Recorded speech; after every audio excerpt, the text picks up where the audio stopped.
in life, everything is according to your destiny. Everything is according to your hard work, but there is a wild card. That wild card is called luck.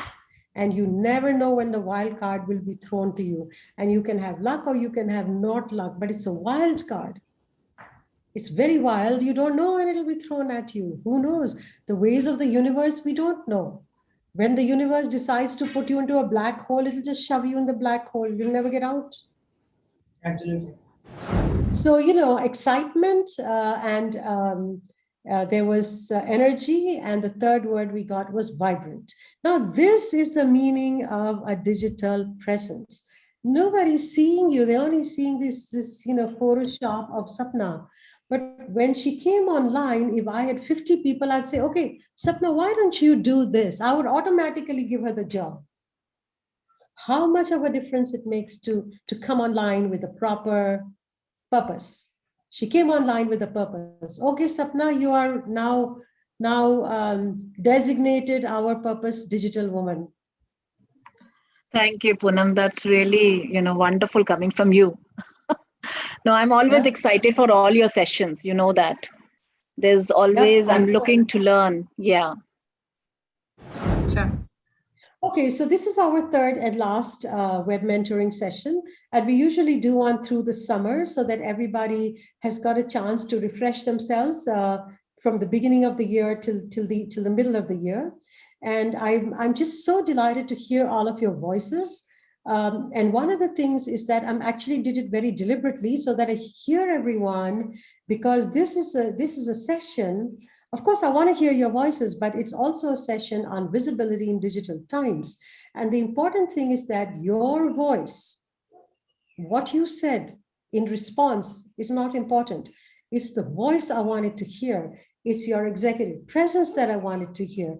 It's how you delivered that I wanted to hear. I actually don't want to have your answer that much, on how you are or what you're doing. And I'm thinking, how is she going to say it?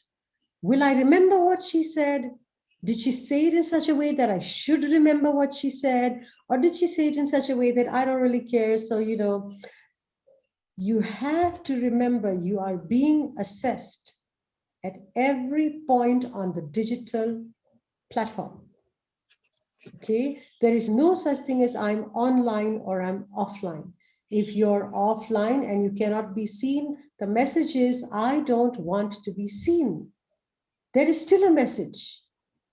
If you're in the program and you're not saying anything, then the message is, I don't want to say anything. But once you plug in, you're already playing. Even if you're not playing, you're playing. So either you switch in or you don't switch in, all right? And this is something you all need to understand, because it's too new. So in 2015, we wrote the research report, which was actually sponsored by Capgemini, and it was called Women, Workplace, and the Web. And at that time, when I was writing the report, I was trying to understand that if we had a digital era upon us, where it was crawling upon us, what would be the status of women? Will it close the digital divide? Will it bring better gender equity? Would it make the women more equal because you can't be seen? And so it doesn't matter what you say or what clothes you're wearing. Will it enhance the bias for women? Will it bring a flat structure and better equal opportunity? So when I say visibility in the digital era, I'm referring to all of these things. Now, you can keep on saying that men and women are equal. I get it. But the words that I have given you specifically apply to women, and we have to attend to them. It's important that we do. That will it actually enhance digital equity? Now, this is not a question of, so that's one thing I want to leave with you, that let us not forget that it's not just about being present on screen. What do you want to be visible about? In other words, what is your message? You have to be very, very clear when you come online for anything, at any point, with anybody. What is your message? That is why I spoke to many of you today, Because I wanted to know, what is the message you're going to give me when I ask you, how are you? Or when I say, well, what is the message? So visibility is resting on a very important foundation, which is called message. Who is the message for? And 3, how are you going to demonstrate the message? So I'm trying to demonstrate the message by being digitally present as we speak. I'm trying to build an executive presence because I want you to have an executive presence. So I am simply demonstrating what I want you to have today, all the time, every time you get onto the screen.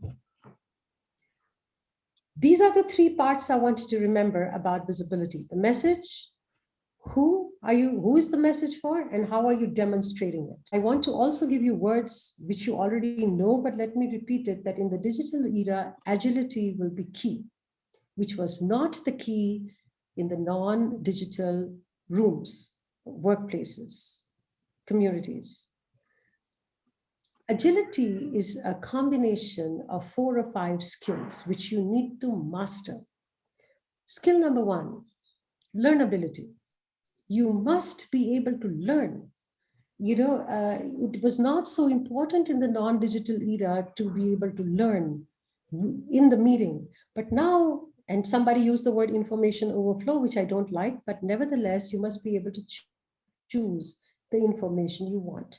Learnability on the spot will be key. 2, adaptability. That is the second component of agility. You have to be adaptable, not adaptable as in flexible. You have to be adaptable to the situation in front of you instantly. You can't say, okay, I'll come back to the next meeting after a month and I'll figure out. It has to be instant. You have to be adaptable to the situation instantly because you're online.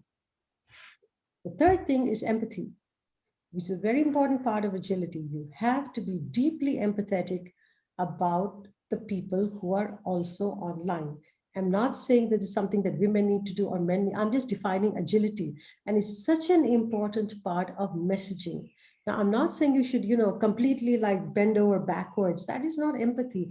Empathy simply means you're respectful of what everybody's saying, because we cannot cross-talk online. When you're in a meeting room, you can cross-talk online. It's okay.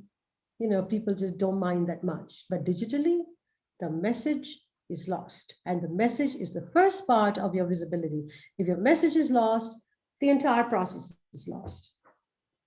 So you have learnability, adaptability, empathy. Next word is focus. All right, it's a part of agility. You have to be able to focus on what you are saying. You can't just get up and say, okay, I'm fine, I'm attending the meeting, but I'll focus on, you got to come with focus and you got to leave with focus. You got to be focused all the time.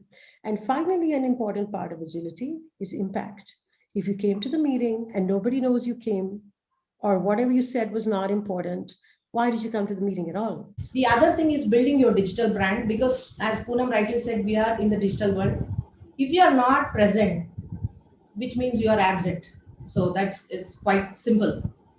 What's the first thing you do when you hear someone, right? What you do is you go Google about that person. Now, let's assume, I don't know if you have Googled about yourself. Did you? If you have not, please do that. Do this exercise, Google your name and see what Google will give the search results. I always do that, Google about my name, because if you are not maintaining an online identity, then you are letting Google to piece together about your profile. It can be good, it can be bad, it can be even ugly. You don't know. So instead of Google defining your online identity, my suggestion is you define for yourself. So being on social media is a great way of improving your visibility for the search, in terms of search. So why don't you harness social media to give you an online presence, your voice? So stay relevant in your field, make yourself accessible to wider audience, engage with your professional peers. Like for example, when somebody posts a blog or an article, don't be just a passive user, like a consumer. Go there, share your comments, share your thoughts. You can even, appreciate. You can even put a relevant blog or an article for that and say, hey, this was a great one. You know what? I read something like this. For example, in a professional network, if you're a professional, a true professional, then you should definitely leverage LinkedIn, because LinkedIn will, I'm not a marketing person for LinkedIn, but LinkedIn creates that personal brand for you in the professional network. As women and leaders. So firstly, right, on the topic around executive presence, a lot of high notes hit by Poonam early on in the conversation. Sumana chimed in as well. And to me, in my thought, executive presence, and it's kind of related, but probably just saying it differently, is it's about how others experience a person. So what is an individual's experience? Executive presence is about how the audience, how the stakeholders are experiencing me. That's my executive presence. And as Poonam said, yes, it has to be different when you're live. It's different when we are virtual. And I might feel confident, but does my audience see the confidence in me? Do they believe that I'm reliable? Does my audience see from my actions that, yes, I have the ability to take on more challenges? Does the audience believe that, yes, I want to trust this leader and follow her direction, right? So it's, to me, executive presence is also a lot about not just how I feel about my ability to do something, how I feel confident, how I feel I'm carrying myself well, but it's also about, can I read my audience and how are they experiencing me, all right? That's part of one of those driving thought process around what's my executive presence when I walk into this, whether I'm walking into it live, I'm walking in a digital room, but I'm just going to be not on a video, but I'm going to be on an audio. And to Poonam's point, you don't necessarily have been vocal. Doesn't mean you've spoken in that audience, but from that presence in that meeting, what do the audience stakeholders take away about my ability, about their confidence in me, and what they can trust? So that's a stamp that I'm leaving behind as my executive presence in that interaction with the stakeholder. And part of how do I build my executive presence? To me, it's about what my personal brand has to be. So I think each of us, in whatever we're striving to achieve, we will, I think, have as an anchor what should be my brand.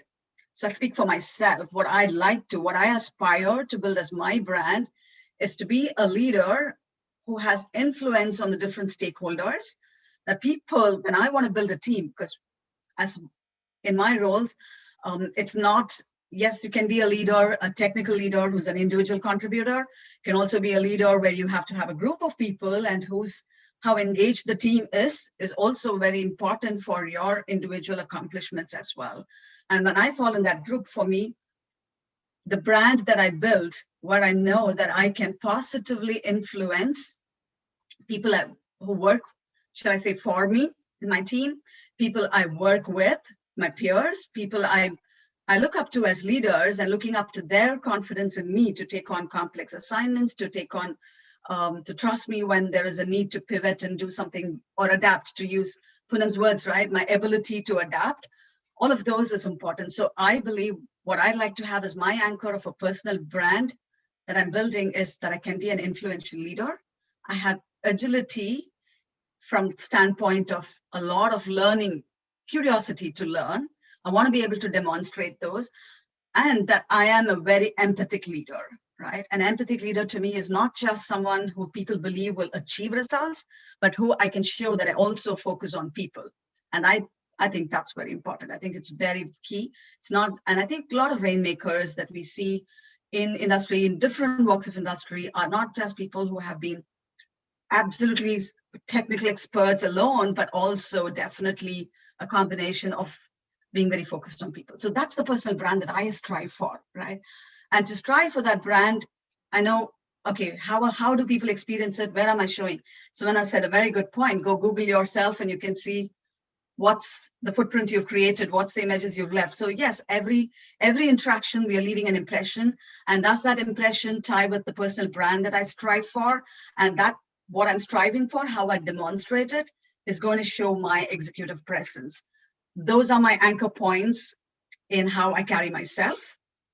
And that's what I built. And when I come into these discussions, I glean from this to see, I mean, it's a journey. I'm not saying that's where I am. That's what I aspire for. Very clear, right? That's my aspiration.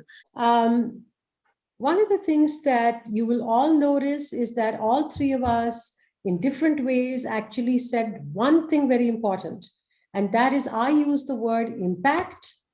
Sumana used the word, influence, and Uma used the word, what you are conveying. What is the word you used over and over again? You said expressing yourself. How are people looking at you expressing?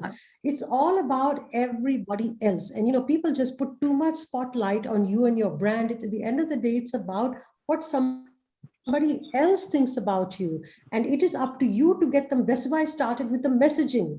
You got to get the message right. You got to roll it out right. You got to demonstrate it right so that you influence right. It is because they think they're being judged.